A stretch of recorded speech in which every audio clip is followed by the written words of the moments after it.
you guys. My name is Jordan Aubrey. Obviously you guys have been here before, but today I want to talk about hard money, exactly what it is, how you can benefit from it, and ultimately how we can use it to make more money in real estate.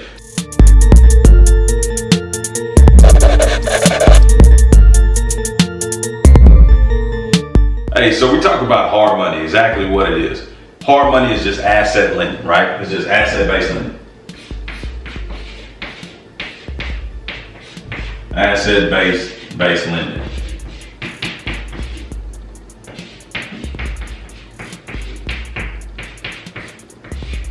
Now I talk about this in the private money guide, but essentially hard money, that's all it is, asset-based lending. And if you want to know what asset is a house. 9 times out of 10, all assets come from houses, right? So it's just a good one to know that it's not based on your credit. Traditional lending has credit requirements, big down payments, or some form of a down payment. I'm not gonna say big, but some form of down payment.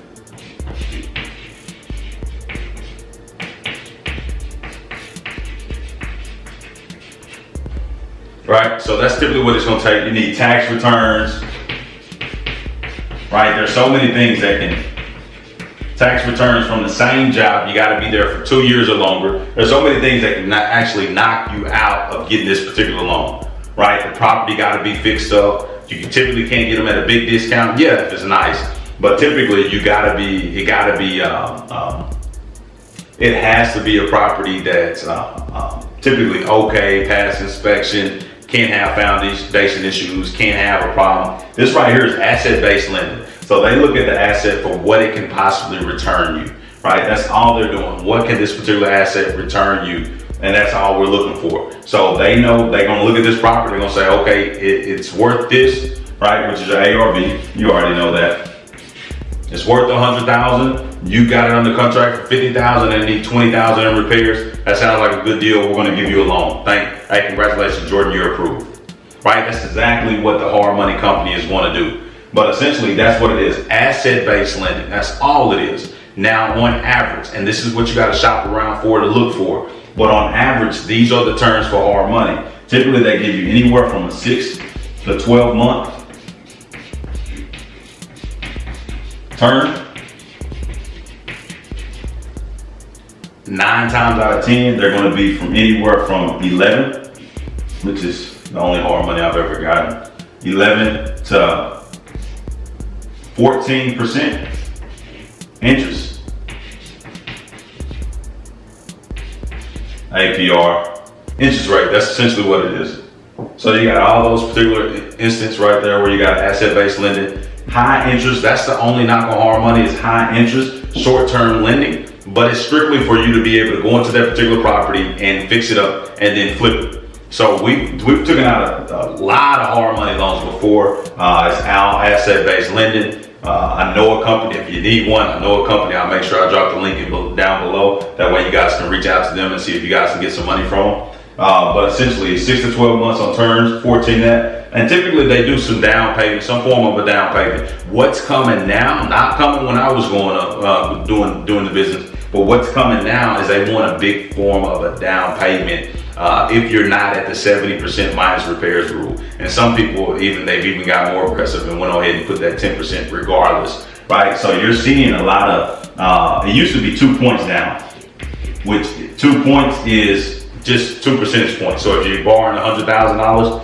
or in this case $70,000, you'll be $1,400 down, right? But in that same notion, if the house is worth 100, your purchase price was 50,000 and the rehab is 20,000. That's your loan amount right here, the 70K. So in this instance, they want to see 10% down. A lot of companies do now. My company is, if I'm not mistaken, there's still 2 points, which you guys probably need to go over there. It's cheap hard money, right? Because if you're doing 10% down, it's only so many flips you can take on before you no longer have any money, right? But with 2 points, $1,400, that's just like a payment. That's like an interest payment. These payments, you do pay every month. This 12% interest typically is about every month. 2 points down, sometimes it's 10% down. I'll just put R right there. because you got the little bit of best world, 2 points or 10%, right? You can put down with asset-based lending on hard money loans. But people always say, Jordan, why would I do this when I can go put 20% down here and pay 3% interest? That is a perfect question, right? And this is what I typically always say to them. You have money, absolutely you do. But ultimately, if you keep putting 20% down,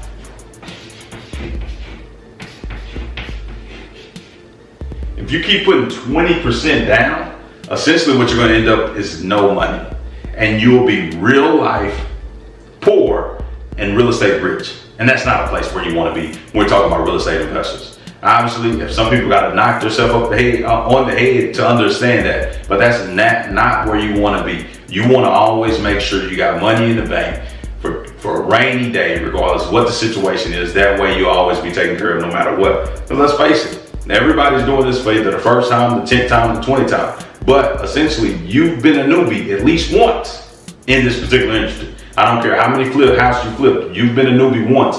And if this is your first deal and you don't have liquidity on your side, you will be in trouble, right? So make sure you don't do this. If you use all your money or even use the bank money, it's still 20% down. Like I said, and even with the bank, they don't look at your asset. So the bank is just going to take your 20% down and trust that you know what you're doing. If you lose money, you lose money. So what? The bank got your 20% down. So they know they have equity in the property, right? So they're looking at it from a perspective that's good. When you use OPM, if this is your first deal, right, my hard money lender is going to actually tell you if this is a good deal.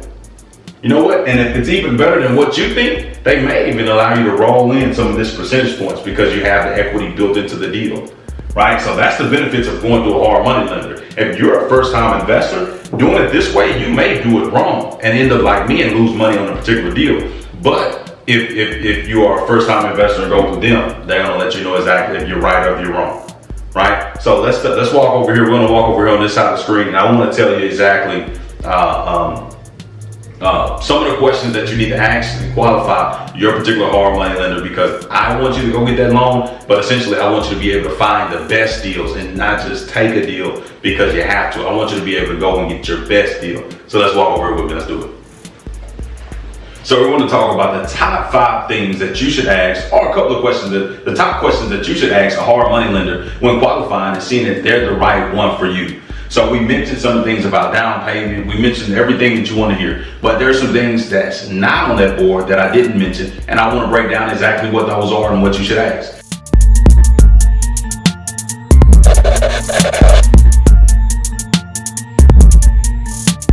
So let's start with number 1. The first thing you should know about all hard money companies is what location do they service. Some people may service your area, others may not. If it's a rural area, you need to figure that out up front, because if they don't service you, you might as well not even talk to them. So you want to see where they service. Service location. Obviously, if you're in the metropolitan area, you're probably going to have multiple people there servicing your area. When you're talking about a rural area, like we used to do a lot in East Texas, not a metropolitan area, no hard money companies within the city. So obviously you got to have that conversation with them. When you're talking about number 2, you want to talk about what are the terms, right? I talked about the terms. Now, when you say terms to a hard money lender, exactly what we're talking about is interest rate. How long? Is there a penalty if I go over the time frame? What if I go over on my draw? What happens? What do that look like, right? What I think I said down payment already. I don't know if I have or not, but down payment, you want to know if it's 2 points, 10%, 20%, whatever. What do I need to have in the bank? Do this need to be my first one? Can I get multiple? What do that look like, right? You want to ask these particular terms to the whole hard money company. Number 3. So you got service locations. You want to know their terms. Number 3. You want to know the draw process. Understand the draw process. Oh my goodness. That's a P, you guys. So the draw process. If you're new to it, you're probably thinking, what is a draw? I've never heard of a draw. So in construction, when you get a construction loan, they don't actually give you all the money up front. So for the same instance, we take that same house over there that's worth $100,000 once it's fixed up, but it needs 20 grand in repairs. They're gonna actually wanna see some money in the bank for you, just to be able to handle the construction until you get your draw back in your bank account. So essentially what ended up happening is, say if you got a house and you're ready to get started work, typically you're gonna do about $5,000 worth of work, and then you're gonna ask for a draw back from the hard money company. So regardless if it's flooring, painting, whatever it is, roof, foundation, regardless what you start off with, they're gonna ask you to front that contractor. So essentially you do need some liquidity, because when you're getting started, the contractor is just gonna go in there and do a job, and the foundation guy that comes in and fix the foundation, because typically that's what you fix first if it's a foundation issue property. They're gonna wanna get paid right now. So if they wanna get paid right now, we gotta go out there and pay them. So when we pay them, we're not gonna have a draw at that particular point. We're gonna get a draw later on. But at this particular point, we're not gonna get a draw for that work. So we go out there, we get the foundation laid, and we gotta pay the foundation company for doing the work. Now in the draw process, typically it can go a couple of ways. Like I said, if it's a rural area, you gotta make sure you got it worked out. But if it's in the city, typically you can get your draw back within 24 hours or 48 hours. What they'll do is you'll make the draw, you'll say, hey, we completed the foundation and we did some exterior brickwork. What they'll do is they'll send an inspector out there. Sometimes this will be somebody in-house, sometimes they can hire somebody, but they'll go take a look at your particular property. They'll look at the foundation and say, okay, foundation, I can see where it's done, and I can see where the brickwork is done. Okay, release the amount of money that they had on the draw schedule for those particular items, right? So they're gonna ask you to fill out everything that it needs, line item by line item, and then actually, they're gonna release that amount to you. So if on paper, if it had 4 grand for foundation, they're gonna release the 4,000 to your bank account, and whatever it is for brick, they're gonna do the exact same thing. But this process can be strenuous and it can be tough. Trust me. Using hard money companies in rural areas, sometimes we didn't get our draw back for 2 weeks, 3 weeks. And it was crazy because here we are forking over this money, and we got 15, 16, 20, 30, I think we had up to $25,000 just sitting in multiple properties because we weren't getting our money back out from the hard money lender. So you definitely need to ask the draw process. How was that with them? Number 4, I think this is probably the most important. What did your process look like?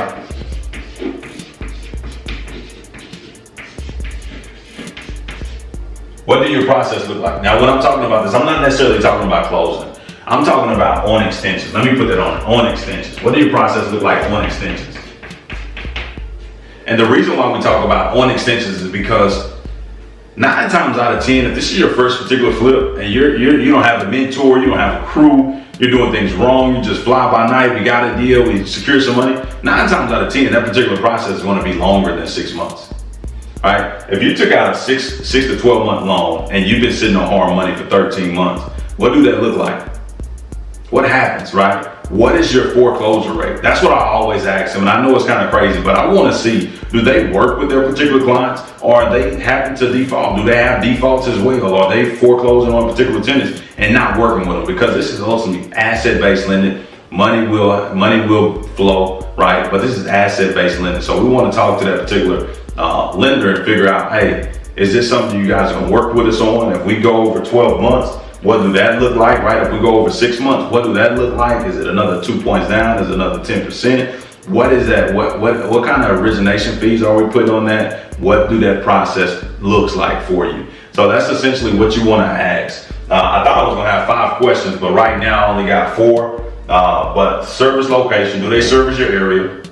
Terms, what are the down payments, right? I say terms, I need to probably put that out. Down payment.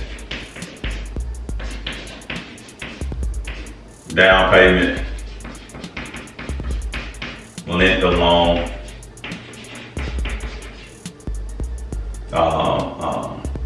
typically that's what they talk about, interest rate. Typically that's when I ask terms, they're gonna say, yeah, we do 10% down, 12 months, 12% interest, right? That's essentially everything we need to know about their loan. That's typically how they do it. The draw process, that's getting your money back out of the property once the work is done. You don't want to have money in the property, but this can be strenuous depending on the area that you're in. Process, look, right? Process, how does the process look on extensions? How does the process look on extensions? How does the process look on extensions? I can't stress this enough because this is truly important when we're talking about refinancing or whatever the case may be. If you're gonna refi, if you're doing a hard money loan just right now, fixing it up, put a tenant in there, you're gonna do the Burr method, right? You need to look at the process on the extension just in case something runs long on you, right? Just in case your refinance is, for whatever reason, you're having headaches with your refinance. You may need to look at some extensions because of rehab went long, the refinance went long. Now you're gonna start cutting some things close. So this is very, very important when we're talking about hard money-based lending, exactly what it is. These are the top 4 questions that you need to be talking to your hard money lender about. And let me tell you this, service location is big, right? But ultimately what is big is terms. I need you to dial the phone until you find the right lender. Do not say you call one and that's what it is, and that's what it is for everybody. Because some people's terms is totally different, right? They may just want a 70% deal, 2 points down, 12% interest. They may do that around the whole United States, right? But if you call one and they say they're doing 20% down, that's just not the lender for you. So don't give up hope on that one lender. Keep on rolling, keep on going until you find the right one that works for your particular business. And if you don't, it is what it is. You keep rocking, you figure out a way to make that money, or you bite the bullet and go with the most expensive company, or one of the go with your more expensive options because those are your only options. But in this instance, call until you find somebody that meets your criteria. Just because they're a big company don't mean they're a company for you, right? Go with the company that's most flexible. It's just like a bank or a credit union. Typically, you develop a relationship with the credit union, they take care of you. Exact same way, no difference in this industry. So just understand that and know that when we're talking about it. So with that being said, thank you guys for watching. If you've been there this long, hopefully we added some value to you. Make sure you smash that like button. And my name is Jordan. If you haven't found out already, if you haven't looked at any of my other content, my name is Jordan Aubrey, real estate investor full-time. This is what I do. We talk about all things real estate, credit, finance. Hey, if that's you, make sure you go ahead and hit that subscribe button and ultimately cut on the bell so you can get those notifications, baby. Hey, and with that being said, drop comments if you got any questions, concerns, anything that I can help you out with. Hey, and you know the rest. Keep winning.